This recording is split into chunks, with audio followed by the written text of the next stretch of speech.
She said it without raising her voice. That was the part that stayed with me. No anger. No shaking hands. Just certainty. You're not his blood. The words landed clean, like they'd been waiting years for air. My stepmother stood in the doorway of the living room, arms folded, weight shifted to one hip like she was done carrying something heavy. Her eyes didn't search my face. She didn't need to.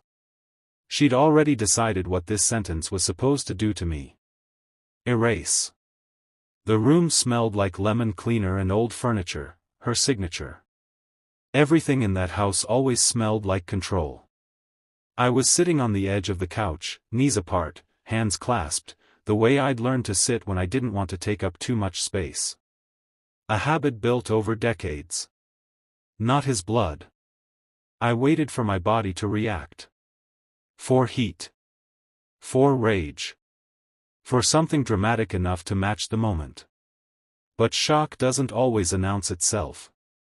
Sometimes it just hollows you out quietly, like a sinkhole opening beneath familiar ground. I turned my head slowly and looked at my father. He didn't look back. His eyes stayed locked on the carpet, tracing invisible patterns like they'd suddenly become interesting. His hands were folded together, knuckles pale. A man shrinking inside his own house. I searched his face for denial, for confusion, for anything that suggested this was new information to him. There was nothing. Silence is loud when it agrees. That silence did more damage than her words ever could. Because it told me this wasn't an accident. This wasn't a slip. This wasn't something said in the heat of an argument. This was permission finally being used. I stood up. Slowly. Deliberately. I didn't slam anything. Didn't ask questions. Didn't beg for clarification like a child who just found out the rules changed. I nodded once. Okay, I said. The word felt foreign in my mouth, but it was the only one that came. I walked past her, grabbed my jacket, and stepped outside into the night air like I was leaving a building that had been on fire longer than I realized. The drive didn't feel real. Streetlights blurred into each other. My hands gripped the steering wheel too tight, then went numb. I parked a few blocks away from my apartment and just sat there, engine off, listening to the ticking sound cars make when they cool down. Not his blood. The sentence replayed itself, cutting deeper every time. Childhood memories rushed in uninvited, birthdays where my cake was smaller, holidays where my gifts came last, the way she always introduced me as his son without saying my name. I used to think that was just how she was. Now I knew better. I wasn't raised. I was tolerated. I leaned forward and rested my forehead against the steering wheel. My reflection stared back at me in the dark windshield, same face I'd always had, same eyes, same nose. Nothing about me looked borrowed. Nothing looked accidental. And yet somehow, my entire existence had just been reduced to a technicality. At home, sleep didn't come. I lay on my bed staring at the ceiling fan as it spun slow circles, counting rotations like they might calm me. Questions crept in quietly, one after another. If I wasn't his blood, why was I here? Who decided that for me? And why now? Around 3 in the morning, something shifted. Not healing. Not clarity. Just resolve. I realized something important in that stillness. She expected me to react. To confront. To demand answers. To give her the satisfaction of watching me unravel. I wasn't going to do that. I wasn't going to ask her anything. Because people who tell the truth don't weaponize it. I sat up in bed and grabbed my phone, opening my notes app. I typed one sentence and stared at it for a long time before saving it. Pay attention. If I'd learned anything in that house, it was this: lies don't survive observation. They rely on noise. Distraction. Fear. And I had been quiet my whole life. I just never realized how dangerous that could be. Once doubt enters your blood, it poisons every memory. I didn't wake up the next morning, I surfaced. Like someone coming up from deep water, lungs burning, unsure how long they'd been under. My body moved on autopilot. Shower. Coffee. Keys. But my mind stayed anchored to one sentence, replaying it the way a tongue worries a cracked tooth. You're not his blood. It followed me everywhere. On the train to work. In the reflection of office windows. In the way people said my name like it belonged to me. I started noticing things I'd never questioned before, how often I'd learned to explain myself, to justify my presence, to soften my needs so they didn't inconvenience anyone. By noon, I wasn't working anymore. I was remembering. Memory stopped being nostalgia and turned into evidence. I thought about birthdays first. Not the big moments, the quiet ones. The way my cake always came out after everyone else had already eaten. The way she'd say, "We didn't know what flavor you liked," every year, even though I'd said chocolate every time since I was 5. I used to laugh it off. Told myself it didn't matter. It mattered. Holidays came next. Christmas mornings where gifts were handed out in careful order. My name always last. Not forgotten, delayed. Like an afterthought that needed acknowledgement, not enthusiasm. I remembered watching her wrap presents late at night through a cracked door, noticing how mine were always simpler. Functional. Practical. That word came up a lot with me. I remembered school meetings where she insisted on attending alone. Medical appointments where she answered questions before I could open my mouth. The way she'd say, "I've got it," whenever paperwork came out, like my identity was something that needed supervision. At the time, I thought it was control. Now I wondered if it was containment. That night, I went digging. I didn't know what I was looking for, just something solid. Something that didn't change shape depending on who told the story. I pulled an old storage box out from under my bed. Inside were childhood scraps I'd carried from apartment to apartment, report cards, certificates, faded photos, documents I never thought to question. Paper makes a different sound when you're scared. It's louder. Accusatory. At the bottom of the box, folded twice, was a school registration form from first grade. I recognized it immediately, the thick beige paper, the blue ink, the principal's signature slanted like he was always in a hurry. My name was written at the top. Then scratched out. The original last name, half erased but still visible if you tilted the paper toward the light, wasn't the one I've used my whole life. Someone had pressed hard when they crossed it out, like they needed to be sure it stayed gone. The replacement name sat beside it, written in a different hand, different pen. Corrected. My chest tightened. I sat on the floor, back against the bed, holding that paper like it might disappear if I looked away too long. My first instinct was denial. Kids' forms get messy. People make mistakes. Names get misspelled all the time. But this wasn't a typo. This was a decision. I started checking other documents. Medical forms. Old emergency contact slips. Anything with a name field. Most had the same last name, the one I'd always known. But a few, older ones, hesitated. Initials where a full name should have been. Boxes left blank, then filled in later. Inconsistencies. My phone buzzed. A text from my father. "You good?" 2 words. No mention of last night. No acknowledgement. Just maintenance. I stared at the message until the screen dimmed. I didn't reply. Because for the first time in my life, I wasn't interested in reassurance. I wanted accuracy. I realized something then that made my stomach drop. If this was sloppy. If there were visible corrections. Then whatever they did hadn't been perfect. And people who hide the truth always underestimate one thing. How much paper remembers. I carefully refolded the school form and placed it on my desk, separate from everything else. Not mixed in. Not buried. Labeled.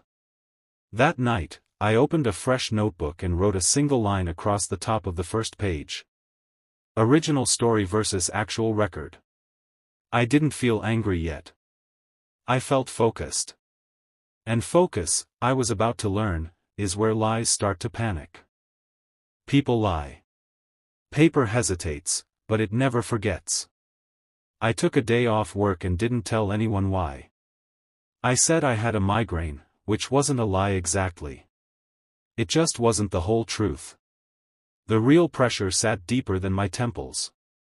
It lived behind my eyes, pulsing every time I thought about that scratched-out name. I started with the safest place I could think of, bureaucracy. If there was one thing I trusted more than memory, it was systems. Systems don't care about feelings. They don't protect reputations. They don't flinch when something doesn't line up. They just record what's put in front of them, and quietly flag what doesn't belong. I requested my long-form birth certificate first.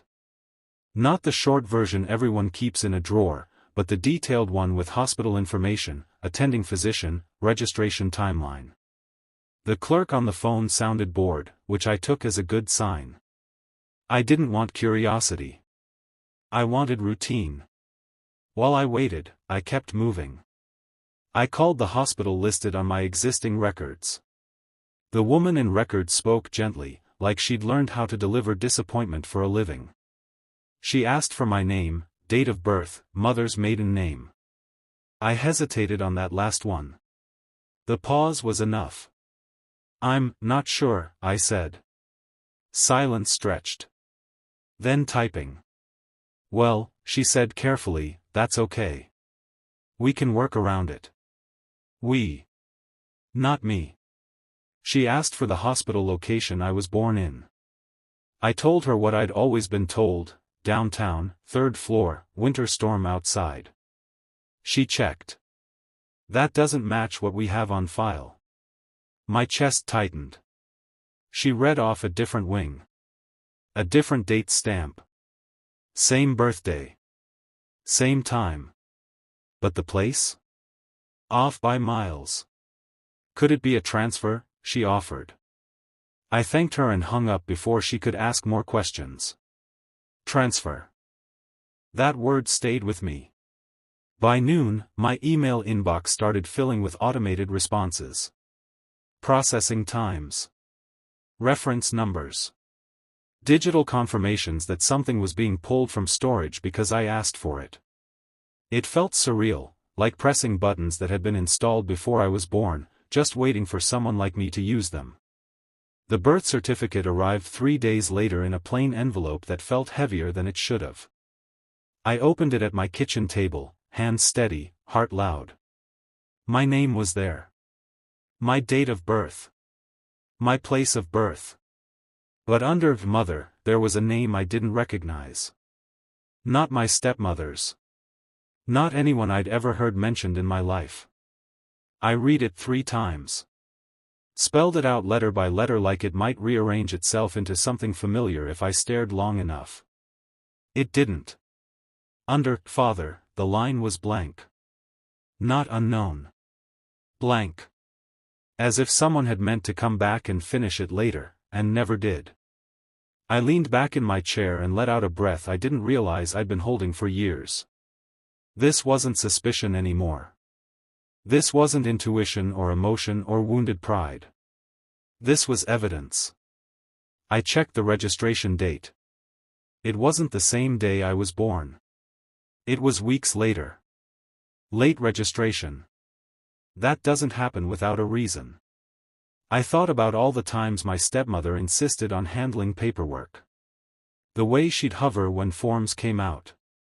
The way she'd say, "Let me take care of that," like she was protecting me from inconvenience.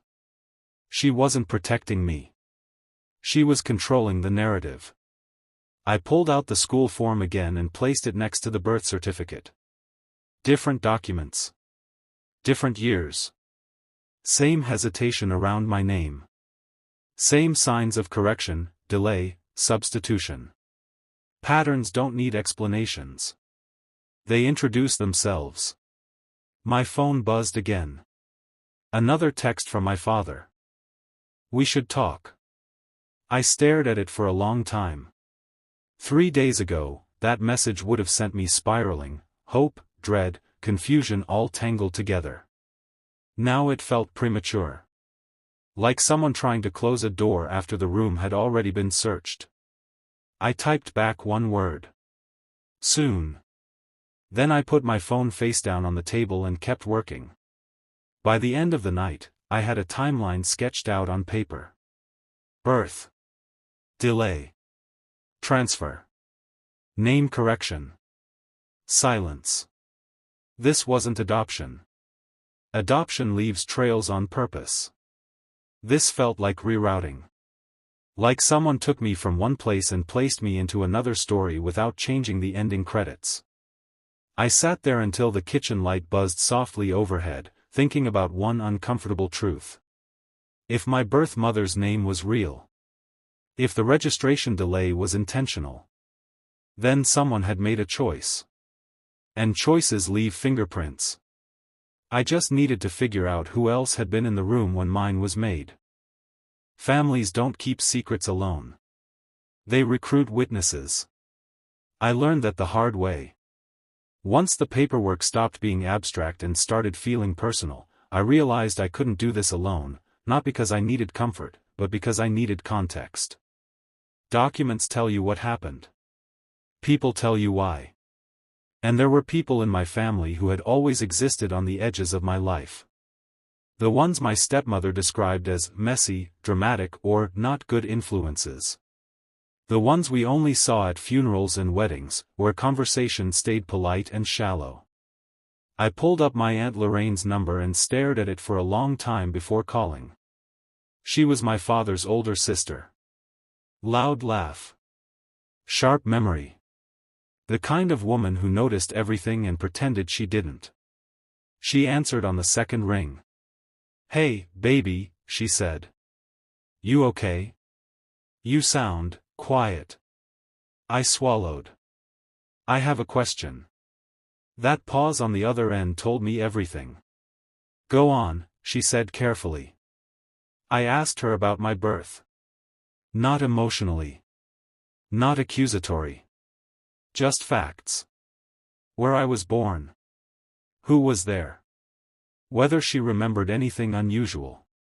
Silence stretched. Not the confused kind. The negotiated kind. "Oh," she said finally. "You don't know." It wasn't a question. My grip tightened on the phone. "Know what?" She sighed. Long, heavy. Like she'd been carrying something that had finally shifted. "Your daddy told us you were aware," she said. "Said it was handled. Said not to bring it up unless you did." I felt the room tilt. "Handled how?" I asked. Another pause. Then, "I think it's best if we talk in person." That sentence, "in person," was confirmation. You don't protect lies over coffee unless they're fragile. We met 2 days later at a diner she'd been going to since before I was born. Vinyl booths. Old photos on the walls. The kind of place that smelled like history and grease. She looked older than I remembered. Or maybe I was seeing her clearly for the first time. She didn't order right away. Neither did I. She studied my face like she was trying to line it up with a memory she'd been told to ignore. "You look just like her," she said quietly. "Like who?" She winced. Damn. That was the first crack. She told me pieces. Not everything. Not yet. She talked around the truth like it was a bruise, careful not to press too hard, but unable to ignore it. "There was another woman," she said. "Younger. Not my stepmother. Someone connected to the family through circumstance, not marriage." There had been a lot of tension. A lot of fear about what people would say. About what would change. You were born into a mess, she said. And instead of cleaning it up, they moved you. Moved. The same word again. I asked her why no one ever told me. Her eyes dropped to the table. Because your stepmother made it clear, she said. This was her line in the sand. She said if anyone talked, she'd leave, and she'd take everything with her. Everything. Money. Stability. Reputation. And your father? I asked. He chose quiet, she said. He always does. I felt something cold settle in my chest. Not surprise. Recognition. Before we left, she reached across the table and squeezed my hand. I thought you knew, she said again, like it might soften the damage. I swear I did. I nodded. I believed her. But belief didn't undo the math. On the drive home, I made 2 more calls. A cousin. An old family friend. Each conversation followed the same rhythm: hesitation, careful wording, eventual confession. They knew something was off. They knew there had been rules. They knew not to ask questions. By the time I got back to my apartment, the pattern was undeniable. This wasn't one person's lie. It was an agreement. I sat at my desk and added a new column to my notebook. People who were told to stay silent. The list filled faster than I expected. And for the first time since my stepmother spoke that sentence, I felt something shift inside me, not anger, not grief, but clarity. Because secrets don't just hide truth. They reveal power. And now I knew exactly who had been holding it. When control slips, people don't panic right away. They pretend nothing's changed. That's how I knew she felt it. My stepmother started calling me more. Not directly, never that obvious. She'd call my father first, then I'd get a follow-up text framed like concern. Your dad said you sounded stressed. Everything okay? You've been distant lately. Just checking in. We miss you. That last one almost made me laugh. She'd never said we before.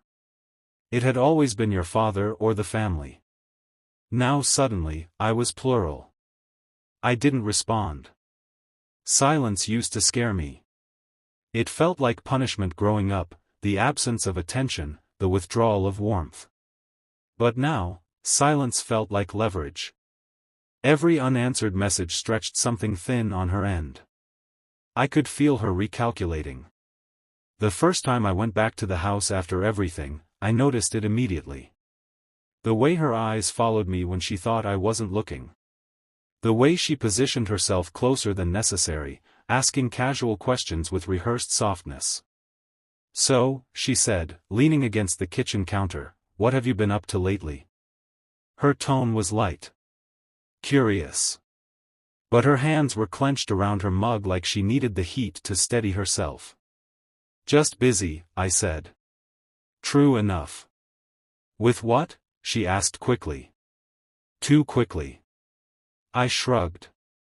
Life. That was the wrong answer. I could tell by the way her smile faltered for half a second before snapping back into place. She was used to details. Used to monitoring. Used to knowing where I was and why. Uncertainty didn't suit her. She started offering help out of nowhere. Food. Errands. Advice I didn't ask for. She'd mention lawyers she knew socially. Doctors. Old friends who worked in records. Names dropped casually, like she wasn't checking how I reacted. I reacted by not reacting. One evening, as I was leaving, she stopped me by the door. Her voice dropped, not soft, but firm. Controlled. Some things are better left alone, she said. I turned slowly. Like what? She held my gaze. For the first time since that night, her mask cracked just enough to show something sharp underneath. The past, she said. Digging into it doesn't change anything. It just hurts people. People. Not me. I nodded. Good to know. She reached out, like she might touch my arm, then stopped herself. Your father's health isn't what it used to be, she added. Stress isn't good for him. There it was. The leverage she'd always used. Guilt dressed as concern. Responsibility framed like love. I looked at her, really looked. At the woman who'd controlled every narrative in that house. Who'd decided which truths were dangerous and which lies were necessary. Who thought she still had the authority to manage outcomes. I'm not stressing him, I said calmly. I'm just paying attention. Her jaw tightened. That night, I added another section to my notebook. Behavioral shifts after exposure risk. I listed everything. The increased contact. The sudden generosity. The subtle threats disguised as care. The way she tried to redirect me without ever mentioning what she was redirecting me from. Patterns again. And patterns don't lie. As I wrote, something clicked into place. A realization that made my pulse slow instead of race. She wasn't watching me because she was powerful. She was watching me because she was afraid. Afraid of what I might find. Afraid of what I might connect. Afraid of what happens when someone she thought was managed stops asking permission. I closed the notebook and leaned back in my chair, staring at the ceiling. For the first time since this started, I felt ahead of her. She thought she was protecting a secret. She didn't realize the secret had already started protecting itself, from her. And the next thing I uncovered would make it impossible for her to pretend otherwise. Names carry history. Some are hidden because they're dangerous. I didn't plan to find it that day. I was looking for something smaller, confirmation, maybe. Another inconsistency. Another loose thread to add to the pile. I didn't expect to stumble onto a name that felt like it had been waiting for me. It came from the hospital records office. I'd submitted a follow-up request under the excuse of clerical clarification. Same birth date. Same time. Same place. I asked for any internal notes attached to my file, transfers, amendments, secondary registrations. The kind of things no one asks for unless they already know something's wrong. The woman on the phone hesitated. That file's layered, she said. Layered. She told me some of the information wasn't digitized. Older records. Microfilm. Archived by hand. She could mail copies, but it would take time. I told her I could wait. When the envelope arrived, it was thicker than the first one. Heavier. It smelled faintly like dust and paper that had been touched by too many hands. I spread everything out on my dining table, lining pages up like I was reconstructing a body. That's when I saw it. Not in bold. Not highlighted. Just a typed entry in smaller font beneath my current name. Temporary identifier. Different first name. Different last name. I stared at it until my vision blurred. Temporary. People don't give babies temporary names unless they don't plan on keeping them. My hands started to shake, not violently, but enough that I had to press my palms flat against the table to steady myself. I read the name out loud once, just to hear it in the room. It didn't feel foreign. It felt dormant. Like something I'd known before language. I flipped through the rest of the pages with renewed urgency. Transfer notes. Intake forms. A brief mention of a custody hold that ended abruptly. No explanation. No resolution. Just a handoff. I searched the name online that night. Nothing at first. Then variations. Old forums. Archived PDFs. And finally, a scanned newspaper clipping from 28 years ago. Infant reported missing, investigation ongoing. The name matched. My breath caught. The article was short. Vague. No photo. Just a notice about a newborn taken from a hospital under unclear circumstances. The investigation had been opened, and then quietly closed weeks later. Withdrawn. I felt sick. I pulled up the date the case was closed and cross-referenced it with my records. Same week my birth was officially registered. I wasn't adopted. I wasn't placed. I was reassigned. The realization settled over me slowly, like something heavy lowering itself onto my shoulders. I thought about my stepmother's obsession with control. Her fixation on paperwork. Her insistence on being present whenever my identity was documented. She hadn't been managing chaos. She'd been maintaining a cover. I thought about my father then, not as a man who didn't know, but as a man who chose not to ask.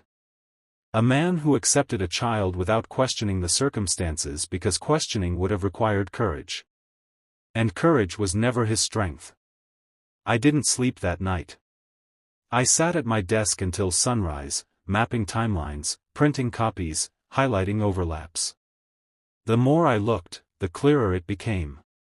This wasn't an accident. This was coordinated. Someone had decided that the child born under that temporary name couldn't exist anymore. And instead of destroying him, they'd repackaged him. Me. I realized something else too, something that sent a chill through me. If there had been a missing child report, and if it had been withdrawn, then someone with influence had stepped in. Cases don't just disappear. I closed my laptop and leaned back, staring at the pale morning light creeping across the walls. My whole life, I'd felt like I was standing slightly out of alignment with the world. Like I was always half a step behind my own reflection. Now I knew why. I wasn't living someone else's life. I was living the aftermath of a decision made before I could speak. I picked up my phone and opened my notes app. I typed the temporary name at the top of a new page. Under it, I wrote one sentence. This is where they lost control. Because if that name led back to its origin, everything they'd built on top of my silence would start to collapse. I wasn't unwanted. I was inconvenient. That realization didn't come all at once. It arrived the way truth usually does, piece by piece, refusing to soften itself. I followed the temporary name backward, away from who I'd been told I was, toward a version of me that had been deliberately erased. The trail led through court archives first. Family court, not criminal. That mattered. Criminal records scream. Family records whisper. I requested docket summaries tied to the withdrawn missing child report, expecting resistance. What I didn't expect was familiarity. The clerk on duty scanned the screen, then looked up at me. Not alarmed. Not confused. Curious. You're asking about an old consolidation, she said. That file was folded into a private custody matter. Custody. My pulse slowed, sharpened. Between who? I asked. She hesitated. I can't release names without authorization. But I can tell you this, someone petitioned to stop the investigation on grounds of resolved guardianship. Guardianship is what you call it when you don't want to say transfer. I left with a reference number and a feeling that something vast had just shifted. This wasn't a crime hidden in the dark. It was a decision signed in daylight. Approved. Filed. Sanitized. I called Aunt Lorraine again. This time, I didn't ask questions. I told her what I knew. There was a long silence on the line. When she spoke, her voice sounded older than I remembered. She was pregnant, Lorraine said. The other woman. And it complicated things. Things like what? Like inheritance, she said.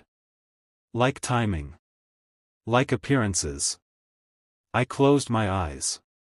The pieces aligned with a precision that made my stomach drop.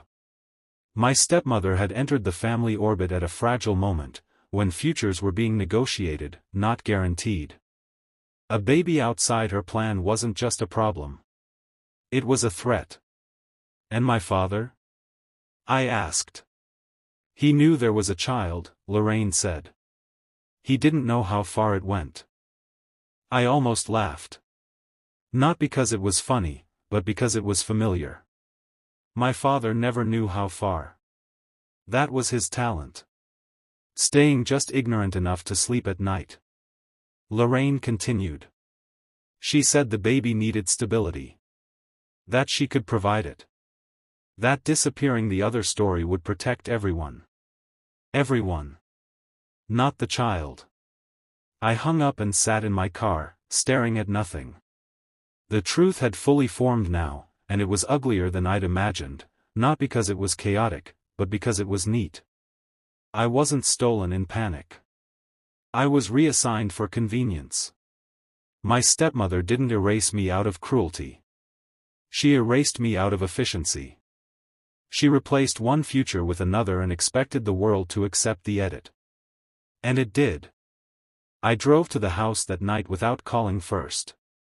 She was in the kitchen when I walked in, mid-motion, wiping the counter like she always did when she needed something to look clean. She froze when she saw my face. Not fear. Recognition. You found it, she said. Not a question. I didn't raise my voice. I didn't accuse. I simply said the temporary name out loud. The room went very still. Her hand tightened around the cloth. That name doesn't belong to you anymore. That name is me, I replied. She exhaled slowly, like someone letting go of a long-held posture. You were taken care of, she said. You were raised. You weren't hurt. No, I said. I was stored. That word landed harder than any accusation.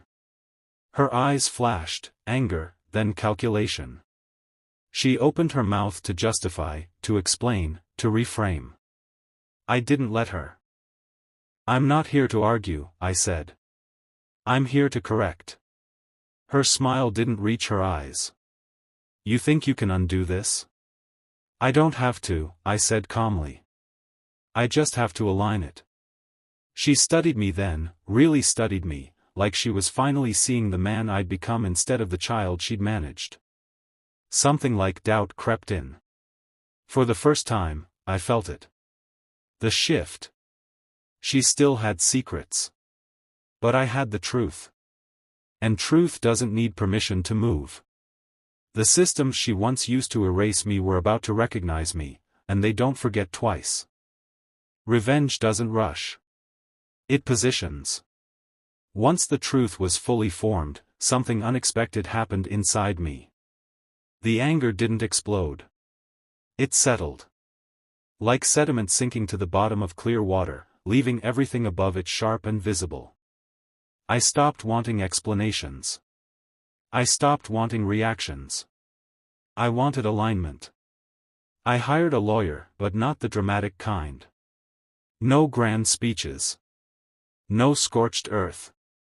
I chose someone who specialized in records correction, identity restoration, and legacy disputes, the kind of work that happens quietly, where outcomes matter more than scenes. She listened without interrupting as I laid everything out. The delayed birth registration. The temporary identifier.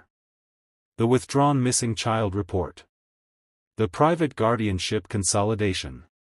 When I finished, she leaned back in her chair and said one sentence. This was structured. Not illegal in the way movies like to show. Not violent. Not sloppy. Structured.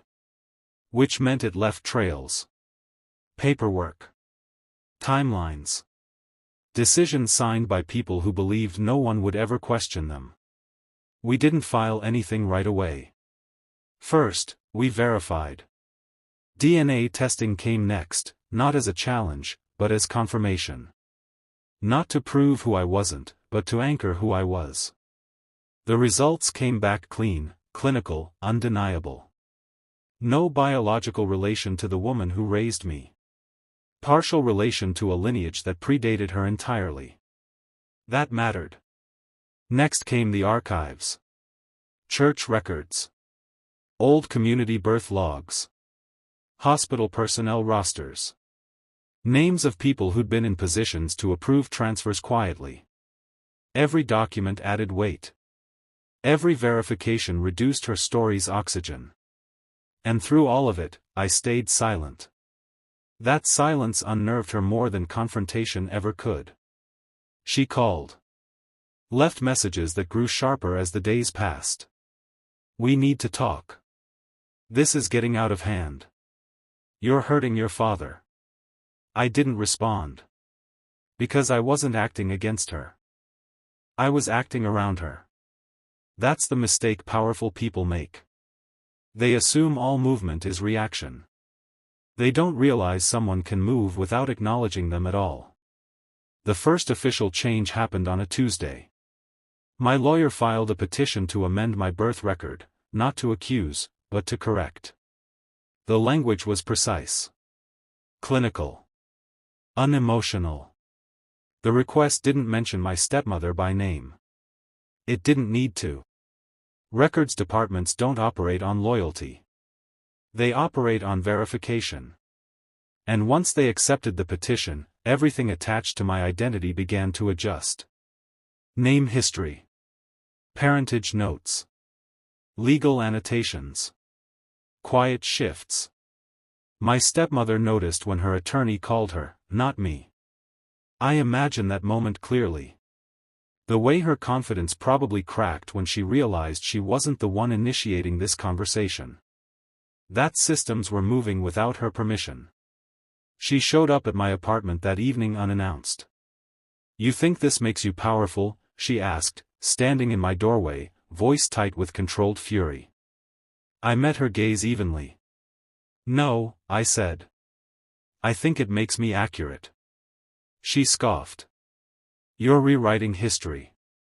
I'm restoring it, I replied. She stepped closer. You're going to destroy this family. I almost felt sorry for her then. Because she still believed family was something you could own. Something you could curate and protect from inconvenient truths. I didn't destroy anything, I said. I survived what you edited out. She left without another word.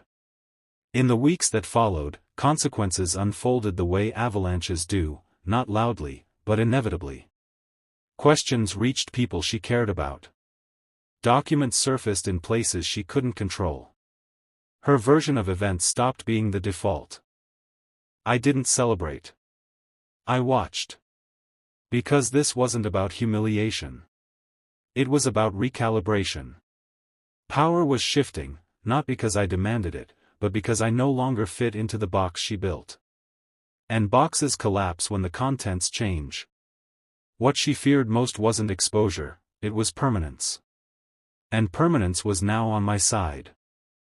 Truth doesn't scream. It circulates. I learned that watching her lose control without ever raising my voice. The first sign wasn't dramatic. No shouting matches. No public accusations. It was a question, quiet, almost polite, asked by someone who'd known her for years. Is everything okay with the records? They said, the kind of sentence people use when they already know something's wrong. That's how it spread. Not like gossip. Like concern. People began asking her things she couldn't answer without lying, and lying had gotten riskier now that paper was awake. Church administrators requested clarification. A former colleague reached out about an old timeline discrepancy. Someone she trusted asked why her story had changed. She didn't know where the leak was. That's the beauty of truth once it's aligned, it doesn't need a source anymore. I stayed out of sight. Out of conversations. Out of explanations. When people asked me questions, I answered simply. Factually. Without commentary. Without emotion. Yes, my records were amended. Yes, there was a correction. No, I don't want to discuss it. The less I said, the more room the truth had to breathe. My father called me one night after weeks of silence. His voice sounded tired. Smaller than I remembered. "She's upset," he said. I didn't respond right away. "You're stirring things up," he continued, like he was reading from a script he'd practiced in the mirror. "People are talking." "People were always talking," I said calmly. "You just didn't want to hear it." He sighed. "You don't understand how complicated this was." "I understand exactly how simple it was," I replied. "You chose quiet over me." That hurt him. I could hear it. But pain doesn't erase responsibility. It just exposes it. "I didn't know," he said weakly. "You knew enough," I said. "And you let it be enough." After that, I stopped answering his calls too. The real confrontation didn't happen the way I expected. There was no scene. No audience. No final speech. She came to me when she realized no one was listening to her anymore. She asked to meet at a neutral place, a cafe she used to like because people recognized her there. Because familiarity made her feel safe. She looked different when I arrived. Still polished. Still composed. But something essential had shifted. Her certainty had fractures now. "You didn't have to do it this way," she said after we sat down. "I didn't do anything," I replied. "I corrected my records." She leaned forward. "You're enjoying this." I shook my head. "I'm relieved." She searched my face, probably looking for anger she could argue with. There wasn't any. That unsettled her more than rage ever could. "You could have come to me," she said. "And asked permission?" I asked quietly. Her jaw tightened. "You think people will see you differently now?" she pressed. "You think this makes you more?" I met her gaze. "It makes me accurate." That word again. It landed every time. She sat back, realizing something too late, that there was nothing left to negotiate. No leverage. No narrative control. The story had outgrown her. "I did what I thought was best," she said finally. "For who?" I asked. She didn't answer. When we stood to leave, she said something that surprised me. "You're very calm." I nodded. I had a lot of practice. That was the last time I spoke to her alone. After that, consequences continued their quiet work. Invitations stopped coming her way. Trust thinned. People didn't confront her, they adjusted around her. The kind of social shift you can't fight because it doesn't announce itself. And me? I felt lighter. Not vindicated. Not triumphant. Unburdened. Because I hadn't taken anything from her. I'd simply stopped carrying what she put on me. All that remained was the final step, deciding who I would be now that my name finally belonged to me. They thought my absence was weakness. It was preparation. When everything finally went quiet, that's when I understood what this journey had really been about. Not exposure. Not revenge in the way people imagine it, loud, destructive, hungry for witnesses. What I did wasn't about taking anything from them. It was about returning something to myself. The final documents arrived on a plain Wednesday morning. No ceremony. No announcement.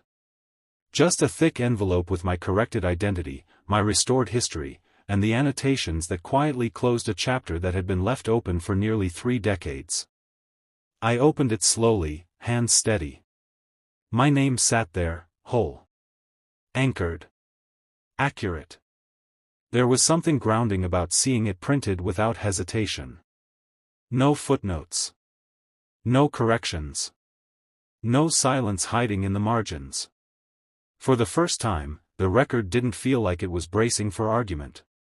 It felt settled. I didn't rush to tell anyone. I didn't post about it. I didn't need applause. The people who mattered already knew, or would find out in the same quiet way everything else had unfolded. I took a long walk that afternoon through a part of the city I'd avoided for years. Old streets. Familiar corners. Places that had always felt just slightly misaligned, like I was passing through someone else's story. That feeling was gone now. I thought about the child I'd been. The one who learned early how to shrink. How to read rooms. How to accept being, almost, included. I realized something then that softened the last hard edge inside me. That child wasn't weak. He was observant. He survived by listening. By waiting. By noticing patterns before he had words for them.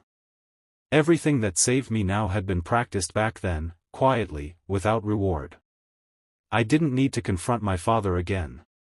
He sent one final message, a long one, full of regret, half-acknowledgement, and familiar excuses. I read it once, carefully, and didn't reply. Closure doesn't always require conversation. As for my stepmother, I heard about her the way you hear about distant weather, indirectly, without urgency. She moved. Changed circles. Started telling a softer version of events. It didn't matter. Her story no longer intersected with mine. I made one deliberate choice before closing that chapter completely. I restored the original name, the one that had been marked temporary, as part of my legal record.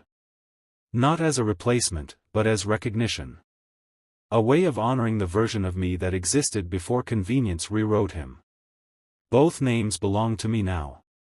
That felt like justice. People sometimes ask if I regret not confronting her publicly. If I wish I'd made it louder. If I feel like she got away with something. I don't. Because the loudest revenge I could have taken was becoming unreachable to the lie she built her life on. She needed me small to stay powerful. She needed silence to feel safe. She needed control to believe her choices were permanent. I took none of that from her directly. I simply stepped outside of it. Now, when I say my name, I say it without hesitation. Without apology. Without the quiet question that used to trail behind it. I know who I am. I know where I come from. And I know this truth better than any accusation. They didn't give me my identity. They delayed